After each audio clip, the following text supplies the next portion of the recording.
Hi, welcome to International Women Leaders. I'm Jemmy, and today we interviewed Edith Cuartos Munoz. And at 15 years old, she was pregnant, dropped out of high school, and now she has a couple of successful businesses. So before we talk about now, I want to talk about the past. Sure. Yeah. No problem. Where did you grow up at? So I was born in New York, Oh, really? Queens, New York. I was born to Colombian parents. That's in South America.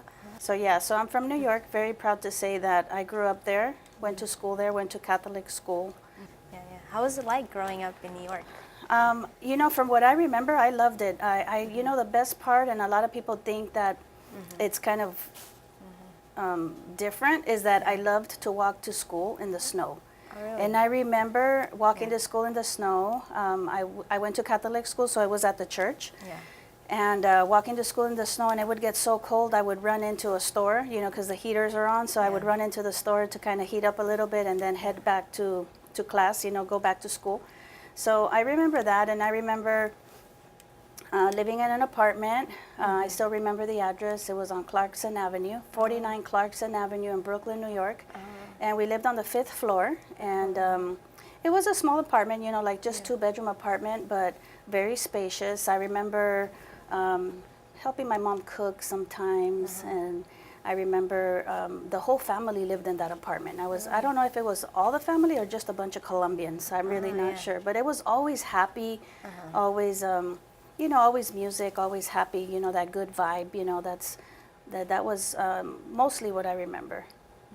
Okay. Yeah. How were you like as a child and teenager?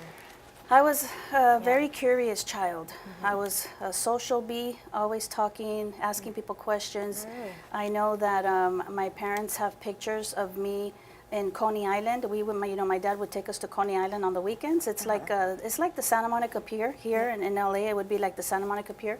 So we would go to Coney Island, and I remember the Ferris wheels, and I remember just the beach, just the smell of the water. Yeah. But I remember chasing animals because I'm an animal advocate. So I would remember just walking up to animals and dogs especially, and just like petting them. And, my dad would have to go, no, because you never know if they're going to bite you or whatever, right? Yeah. So I was always very curious, very social. I wasn't shy. Okay. So at 15 years old, you dropped out of high school? Actually, this is how it happened. Okay. So, Yeah. not everything is sunshine and rainbows, when you grow up as a kid, especially in a Latino community. And, back then it was like the early 70s, late 60s, early 70s. I was born in 65, so that would be like the late 60s, early 70s. My dad was a drinker. Oh, really? He was an alcoholic, and my mom was a stay-at-home mom, right? So even though we had a happy life, everything was good, with the exception of the days where he would drink. So came to California in the 70s, and my father continued drinking. And, I kind of understood that. I kind of knew that, the weekend would come, he'd disappear, so I would always be home with my mom and my brothers. But I always knew that I wanted something different in my life than what I saw my mother have. So I actually ran away from home before I got pregnant. Yeah, I ran away from home. And I ended up in San Francisco at 14 and a half. Oh, okay. Yeah, and I ended up getting pregnant. So I didn't drop out of high school because I got pregnant. I had already dropped out of high school because I decided that I wanted something different in my life. Okay. So that's how it happened. Now I had to make a life whether I wanted to or not. I had to fulfill my dream of having something better, but now it was for me and my son, not just for myself. Oh, okay. So it's just basically a change of mindset. You got to change your mindset. I didn't want to be average, and so I was just looking for that opportunity. I was looking for, the how-to, and not and letting the why. Why do I want that? Letting that drive me, and not letting the how overcome the why. You understand? Yeah. So the why was always important to me. The how would come depending on how bad I wanted that, So that's how I got through everything. You're talking about that, looking for that opportunity, that when it would come, that you would take it. So what was that first opportunity? opportunity? The opportunity presented itself because I was working at a dry cleaners, okay? Oh, Now, I didn't drive. I took the bus to work, and I had to go from Long Beach Yeah. through Linwood, all the way over the bridge to Norwalk. It was like a two bus rides, right? With my son, because I had no babysitter. Oh, okay. So I would take him to work with me, Really? and I would set up his little bed under the cabinet, under the counter, and you know I potty trained him there and everything. And the owner never came. So one of my customers was,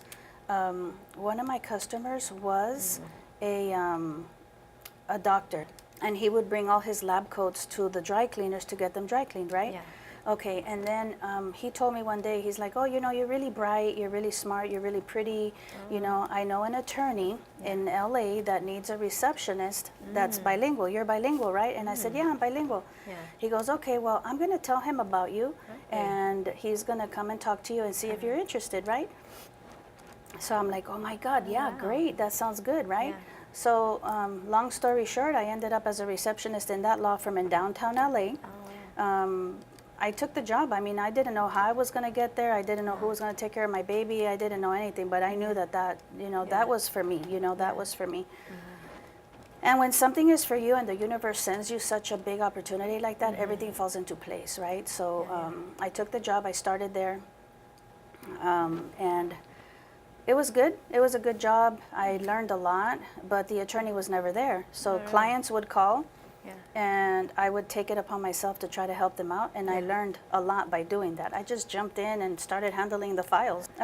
But I would call, you know, he would handle mostly like car accidents, and I would call the insurance company, and I would just, you know, do little things here and there, and then I would learn from what I was doing. And it got kind of boring after about a year or two, and then I went to a temp agency, Yeah. and I ended up in Beverly Hills Oh, at a really? really big, prestigious law firm. That's what happened. And I ended up there 17 years. I learned everything there, everything. And I learned a lot from there, and then I decided to start a little business on the side, Oh, really? Oh, okay. cashed out my 401k, and that's where it all started. I started going on my own. Oh, okay. What was your first business? My first business was transcribing, like Yeah. I was doing transcription. Back then, attorneys and doctors, they would record everything in these little recorders, and they would record everything, and then the secretary would get the little cassette, and we would put our earphones on and type everything, you know, like a letter or a report. And I was really good at it. I was typing 100 words a minute, so I was really good at typing. So I said, okay, well, maybe I'll do a transcription business. And I started out of my bedroom doing part-time for doctors, doing their medical reports. Yeah, yeah. And just making extra money, saving it, you know, raising my kid, just bought a house, you know, just started to get, everything started falling into place, you know, everything started falling into place. And then after that, I started working for other companies, you know, I was a partner, in a shareholder partner in several companies, and I started building equity there, and then I started my own business in medical billing and coding, and that's what I have still to this day. I still do some of that. I do a lot of consulting, Yeah, yeah. and I help my husband run a law firm here in Clovis, and now I do PHP. One of my good friends, she works for Radio Bilingüe. Her name is Lourdes Medina. She's a DJ there. She's been there for about 14 years, I believe, and she's a great person, and she's been a friend for a very, very, very long time. So she comes one day with cookies, because that's my soft spot is sweets, you know. So she comes here to the office with cookies, Yeah. and she says, hey, I want to talk to you about something, you know, and I'm like, what is it? So she brings up PHP, and she starts talking to me about it. She says, well, I really want you to give this a chance. I really want you to read about it, develop it, and look into it. I really think that you would be very successful. You can bring value to your business with this. You can offer this to the clients that you already have, and just enhance your business, right? Yeah. So I looked into it. I was like, wow, this is amazing. Like my clients really need this, and the community really needs this. Hispanic community really needs this. Everybody needs this. So how can I not do it? Everybody needs it. It's not like you're going to think about, oh, you know, do I need it or do I want it? No, you need it. You know, we do financial services. I sell life insurance. I'm a life insurance agent. It's very important what we do. the Department of Insurance of California is giving me a license just to pass a test. They give me a license, and I can help the community, Yeah. protect their family and leave a legacy for their kids. How did you raise your family while you were doing you? Well, Yeah, what would be that your was hard. advice for others? That was really hard. So finding a babysitter was hard, and that was one of my biggest obstacles. So what I had to do was, my first son's grandma, she would take care of him. Oh, She okay. took care. So I would have to drop him off for days at a time because I didn't have a car, so I couldn't go back and forth and pick him up and bring him home and then take him back in the morning. I had 2, 3 jobs sometimes. Yeah.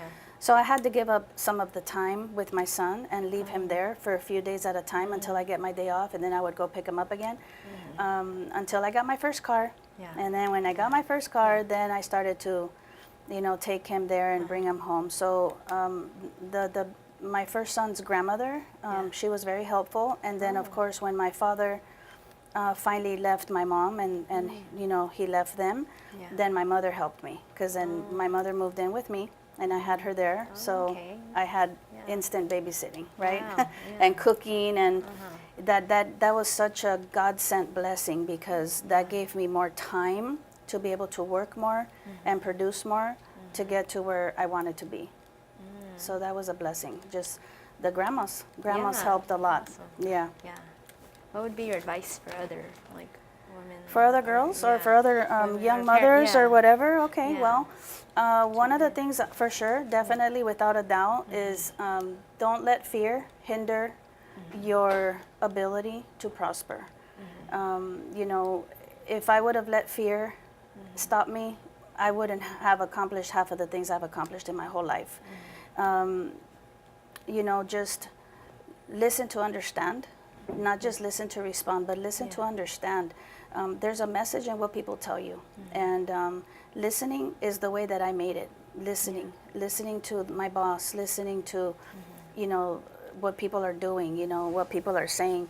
They're trying to teach you something. Life is a lesson, so not just listening to life the way it happens every single day, but understanding what is happening every single day and why it's happening. It's happening for us. Life happens for us. It doesn't happen to us.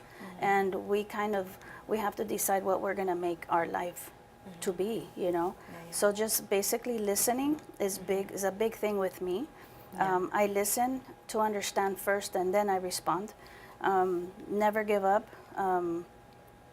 Never give up. I mean, keep pushing. Don't feel that you're not worthy of something, of an opportunity that's good. Don't feel that you're not worthy. Of course you're worthy. You were born for something greater than what you have today. So I always believe that every day I give life 150% of what I feel my capacity would be for that day. And every day I feel I get closer and closer to where I need to be. And I had that mindset for a long time. I had that mindset because I felt like quitting many, many times. But I said, no, I refuse to give up. There's too many people depending on me. And my purpose in life is to impact those that are listening, or those that need something to hear that I can do it. I can do it. Yeah, you can do it. Nobody's going to do it but you, and nobody's going to do it for you. That's for sure, So you just have to have the willingness to take sacrifices and make sacrifices in life, because without sacrifices, you're just taking the easy way out. And in order to get to where you are, you have to sacrifice something. There's always going to be something to sacrifice in order to get you to where you need to be and to become a stronger person while you do it. Okay. So, can you name all your businesses that you have or have had?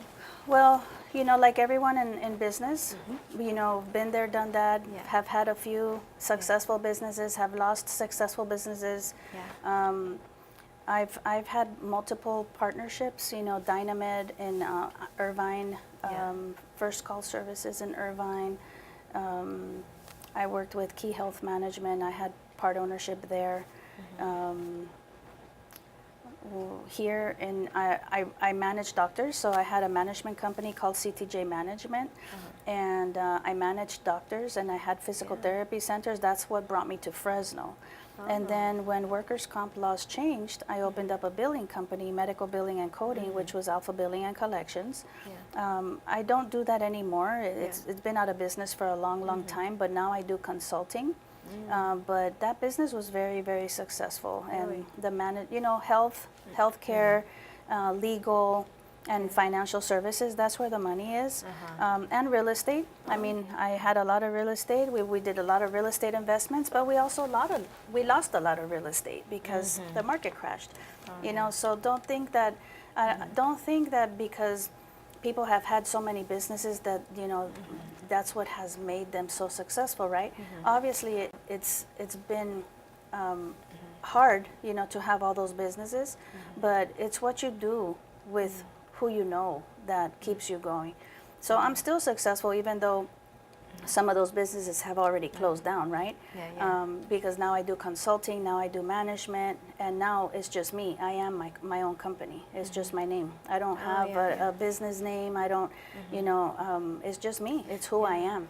My goal now is in financial services with PHP, and through PHP, I've set up my company. I'm a franchise, and I've set up my company to where I give back to the community by giving them financial education. And success is on the other side of service.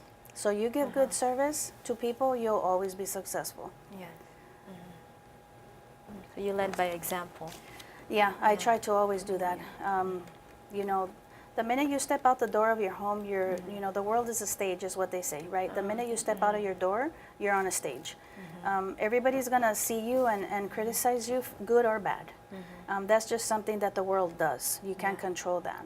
But you can control your reaction to it, so you either lead by example and continue to be the person that you want to lead. So if you have a leader, if you have a mentor, you want to be like that mentor that you would follow, so you want to be the person that you would want to follow. And I've always been that person. So whether I have followers or not, I've always been that person. I want to be the best that I can be, because if people follow my footsteps, I have to set the example. I have to show them that it's possible. I have to show them that, you're not going to know if it's possible if you never try it. If you let fear overcome the possibility of maybe you being successful, if you just would have pushed a little bit harder. Do you have someone who influenced you to think that way? Or, oh my gosh. Or that was just you? I've always, I think I'm kind of lucky that I've had really good people in my life. Really? I've had good examples. And I've had several mentors in my life, and I think I've taken a little bit from everybody and kind of made it my own. Like good qualities that I like. It's like everything, like you want to learn how to ride a horse, you're going to take riding lessons from different people, and then you're going to use whatever works for you, right? That's the same way with mentorship. You're going to use whatever works for you from everybody that's around you. So I think I changed my associations at a very young age. Really? And I always had really good people around me. So that always kept me going. That always gave me somebody to follow. What did they teach you, all those mentors? Like, what would that one lesson be? Basically, who I wanted to be when I got to be their age. Really? I saw myself in a lot of them.